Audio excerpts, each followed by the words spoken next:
What's going on, everybody? This is James Grandmaster Facts Voice, and you're here for another episode of the Facts Project. Today, I have to talk about a serious topic that it's obviously taken me a long time to get here.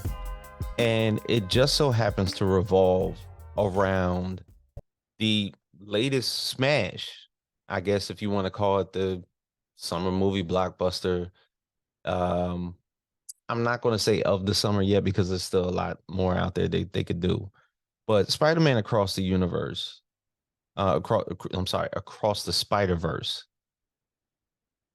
was fucking phenomenal. And it took me a while to just digest this and get this out properly. And it was due to the fact that the artwork in this movie basically made it stand out for exactly what it is. And that is a cinematic timepiece, a core memory of such that only can happen, I guess, maybe once or twice every generation. If you come to realize exactly what this movie did and how it did it, it was more so based on the fact that um generationally you have people like myself. I'm in my 40s and I went to see it and I was blown away, but also sprinkled in salt and pepper throughout the entire theater was nothing but kids all over the place.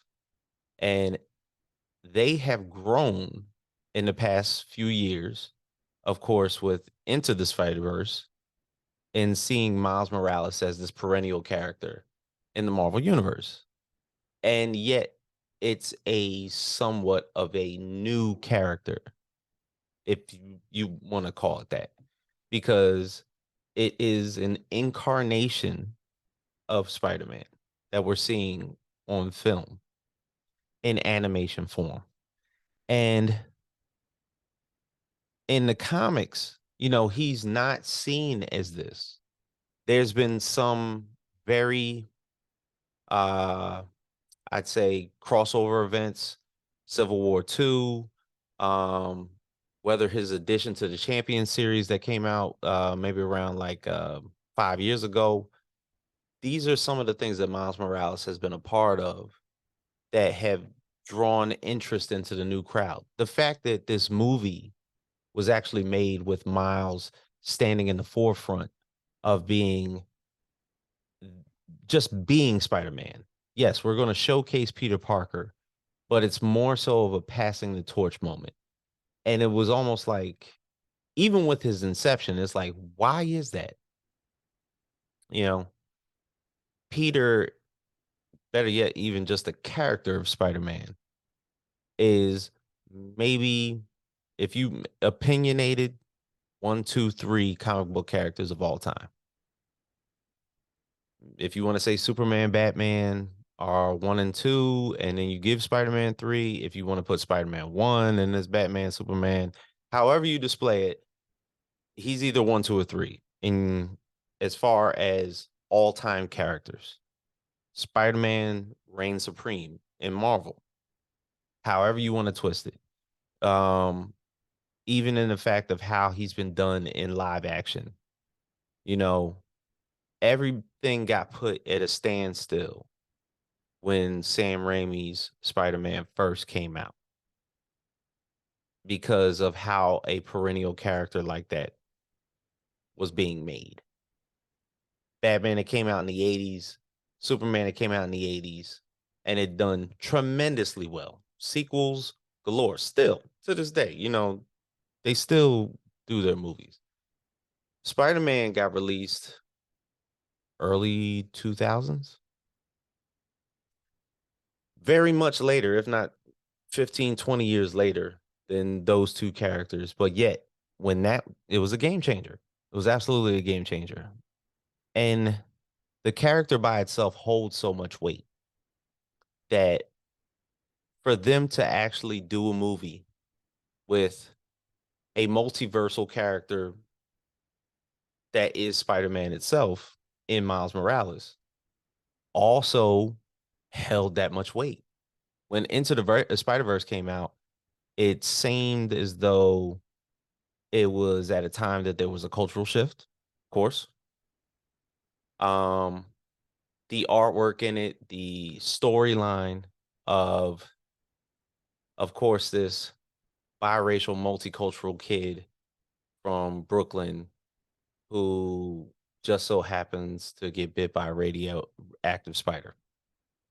Same story, files the same origin, and yet it's so much cooler. It's that much cooler. I mean, not to say that Peter Parker isn't a cool character, but it almost makes Miles arguably the cooler one, you know? So it I had to watch it a couple times and I had to let it, marinate a little bit. So much so that after seeing the movie, I submitted a panel for New York Comic Con. Um, I also bought the pre-order of this lovely book, which is the art of the movie. Because the art was so dope, I had to get the Spider-Man Across the Spiderverse, the art of the movie, which has Brian Stelfreeze in it, Sanford Green, Ami Thompson. It's just excellent art. I mean, bro, if you've seen the movie, the artwork in there makes it phenomenal. No two characters look the same. No two characters are drawn the same. No two landscapes look the same. All the multiversal spots and locations that are bought throughout this are out of this world. The villain, Spot, I mean, if you want to call him the actual villain of the story, the way that he's drawn when his power scale starts to rise and everything, and how he starts to vibrate throughout the room, like that shit was intense. Oh, like it just made it that much more of a substantial movie. But then again, like I said, I'm in my 40s. I watched an animated form because as a precursor or a prerequisite, I watched Transformers and I watched G.I. Joe. Both of them were succeeded by a feature movie. Both of those did absolutely phenomenal in my eyes. I think it's been like 30 years, 30 some odd years since the Transformers the movie came out. And it's been I'm pretty sure it's been 30 years since G.I. Joe the movie came out. And they still stand out in my mind, no matter how many Michael Bay movies transcend the audience into what Optimus looks like on a live screen because of digital artwork and CGI. That shit changed my life because of the storyline. You know, whether it was the death of Optimus Prime, the transformation of Megatron into Galvatron, you know, Rodimus Prime and how he was created, Unicron being brought forth for the first time. I know that there was recently Rise of the Beast where Unicron was basically brought about on the screen for the very first time. And the Unicron that I saw, holy shit, with the music. Once again, core memories. Think about that. G.I. Joe the movie, one of the illest entrance themes to a movie I've ever seen. That Cobra theme over the Statue of Liberty and how that came about, and literally like Duke getting stabbed in the chest with a snake javelin by Serpentor. You know what I'm saying? Like, god damn. Like Cobra Commander turning into a snake, Roadblock going blind. Core memories. Core memories. These are the things that pretty much happened in the movie that stood out in my mind, and I can imagine what it felt like for a kid 8 to 12 years old watching Into the Spider-Verse and then watching this one.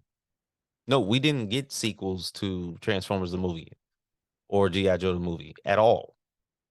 And you can honestly, you can honestly say that Across the Spider-Verse is better. than Into the Spider-Verse. It is a quintessential great sequel. Usually sequels are duds because how can you top the first one? The first one was a cultural shift. This one, another cultural shift in how they've displayed it. And even the cliffhanger. You know, you almost look at it as though people recently, because of how comic book movies have been more singular than anything, they've always talked about the next phase and they've wanted to jump into a multiversal type storyline for a very long time. MCU is doing it, DC's doing it. Shoot, Invincible currently on Amazon Prime is talking about doing it in season 2, which is probably going to happen. So they're looking for certain ways to incorporate multiversal stories because it adds more characters. You want to sell more toys, right? So why not give more of a multiversal type storyline? And I feel like with this, it's one of the best to do it. Because it not only just jumps from one dimension to another, it jumps to about like maybe 10 of them. And then you're meeting characters within that time frame and you're learning their skill sets. Like they've taken the time in this movie to introduce you to other incarnations of Spider-Man and actually they'll tell you what their power sets are. They'll tell you Miguel O'Hara basically has claws or that he's built with fangs, unlike any other Spider-Man, or um, the fact that I'm sorry, Ben Riley is highly emotional and talks to himself like he's fucking Batman all the time.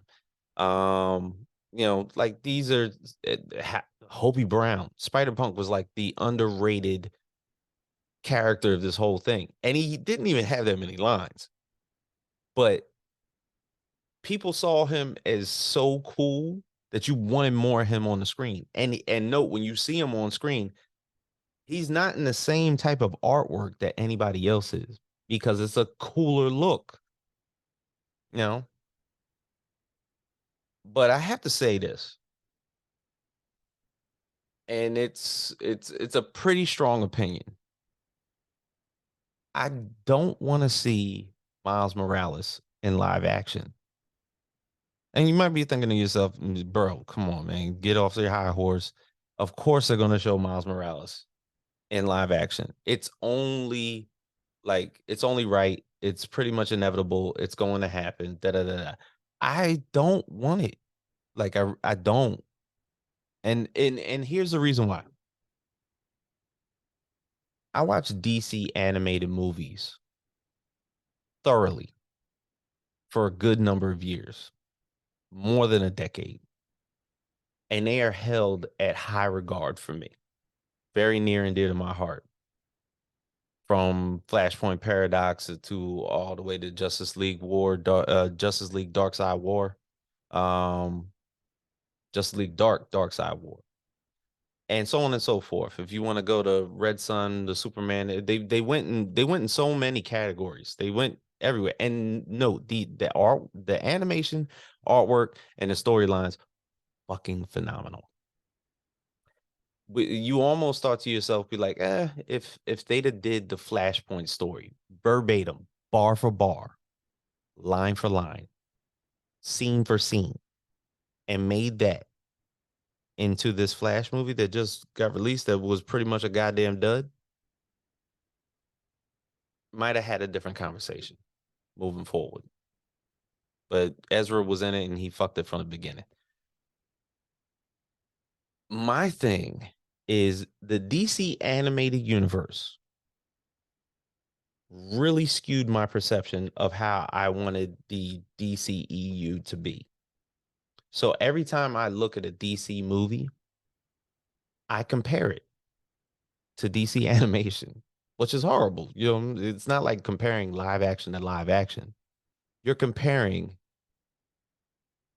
an animated movie to live action. And that should be wrong, right? You shouldn't look at it like that. They're not the same. I don't see them as that. There's certain things that I see that are based in comic books and how comic books look that only animation can do, that they can't be duplicated into live action. The aesthetics of a comic book have to look a certain way before they're translated into animation. And for some odd reason, when you put actors and actual human beings involved and ask them to be OP characters, it always kind of looks fucked up. That's why I always feel as though the street level heroes always look dope. When you saw Daredevil on Netflix, that looked phenomenal. You saw Punisher on Netflix, phenomenal. They look good in live action. When you start to do OP shit, Batman in live action looks dope. He's literally beating people up like he's a regular human being. When OP characters get on screen, there's always something wrong. It's whether it's Superman, shit, Superman Returns is like, Man of Steel, a lot of people like it. It goes both ways. There's a lot of people that like it, and then there's a lot of people that don't. You know, the Eternals, um, Hulk. When you get into OP things, it's like there's certain things Hulk can do that I still don't think they displayed in live action. There's certain things Superman can do that they still haven't displayed in live action. You know, even Spider-Man. Like people think that he's just like beating up criminals. He's a friendly neighborhood Spider-Man. Spider-Man kind of has OP qualities that I will say. You know, so I feel as though what DC did with their animation, I don't think can be duplicated because they did multiple stories in a certain type of fashion that did excellent shit. Like to be honest, I hate the fact that a lot of DC animation was kind of like straight to DVD or went straight to streaming. You know, that was like the only way to get it. And that part sucked because imagine seeing Flashpoint Paradox in a movie theater, or imagine seeing um, Red Sun in a movie theater. You know, and I say that to say this, you know, certain things can be released theatrical and it'll help cover costs. I'm not sure how much the budget was for Into the Spider-Verse. Um, Anime recently, if you remember, Dragon Ball Brawly got released in theaters for like 2 weeks. They said it was only going to be in theaters for 2 weeks. 2 weeks. It set records in between that time because they put it in, it took it right out. I feel as though that DC animation missed the ball in trying to put those. They could have made them feature presentations. But back to the matter at hand. Seeing Miles Morales in a live action form, I feel as though these two movies, Into the Spider-Verse and Across the Spider-Verse, and soon to be Beyond the Spider-Verse, are going to ruin my perception of how I see him. Obviously, they are. They're probably going to ruin yours too. They're going to ruin your perception of how you see him in live action. And it's going to suck. Like I know Miles has certain abilities and the way that he is shaped. The way he's shaped in the movie, he's almost frail. Because he's a kid. He's what? If you want to play it per se, he's 15, 16 years old. And his look, I don't think is translatable to a kid that's 16 in a live action form show, a live action form movie. I don't feel as though his power scale because he can garner electricity and what he can do with that power can't be translated on screen either. I'm sure you could do it. But will it look cool? These are the things that like we have to think about. It's probably the reason why Marvel is so hesitant to put the X-Men on screen because you really have to do that right. You can't just not do that right. You know, it's kind of and that's another example. The '90s X-Men animated cartoon series that you we used to see on Fox every Saturday might have skewed my my perception of what I wanted for the X-Men movies. The three that came out were okay. Like when I saw them on screen for the first time, I just thought it was like, this is cool, but it didn't blow my mind because I remember watching those animated cartoons and I saw the power scales and who they introduced and like the introduction of the Shi'ar Empire and slews of mutants being introduced in every single fucking episode between Morph and Lalandra and Emma Frost and Jubilee. It's like, like, come on. Like, they have a hard enough time just putting one casting together for one certain character in the Marvel universe or in DC universe. The X-Men is a vast group of mutants. How are they going to get that shit together? But what I'm saying is, you know, animation is pretty much it. It's how it should be done. If you really want to get the aesthetics of comic books and how they're supposed to be perceived, you probably want to start there first. Because I talk about indie comics so much, one of the perceived jumping points that most people talk about is their getting their storyline adapted. And they always talk about adapting them to live action. Like I've seen a few that have come out with some sort of either 2D or storyboard type animation, almost as like a head start of what this would look like if it happened.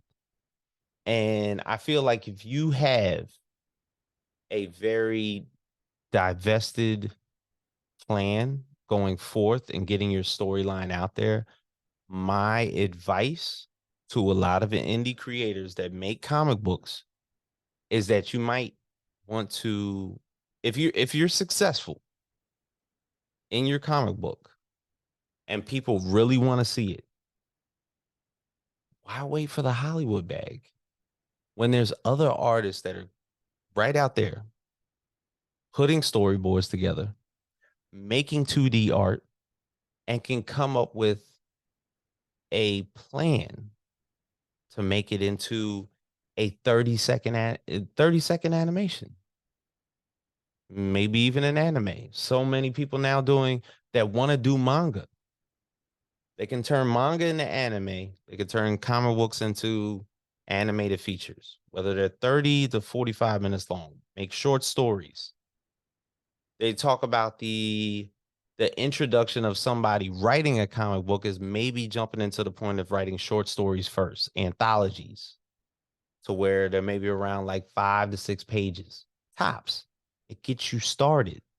If you can win there with 30 to 45 minutes, 15, 15 minutes, shit, I'll cut it back.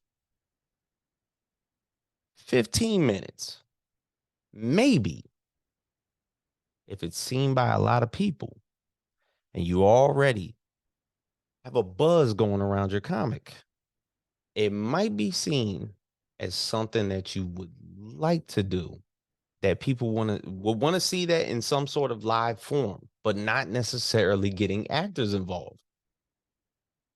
Put it out there for the people to see. It's not hard, right? Or is it? You work this hard to get an inker, a penciler, a colorist, a letterer, a cover artist. It's literally going right back to that square one. They have people that are strictly working in animation, doing exactly what you just did in making the comic, that knows the ins and outs of making animation, that might be able to do that for you. And I feel as though we're missing a mark.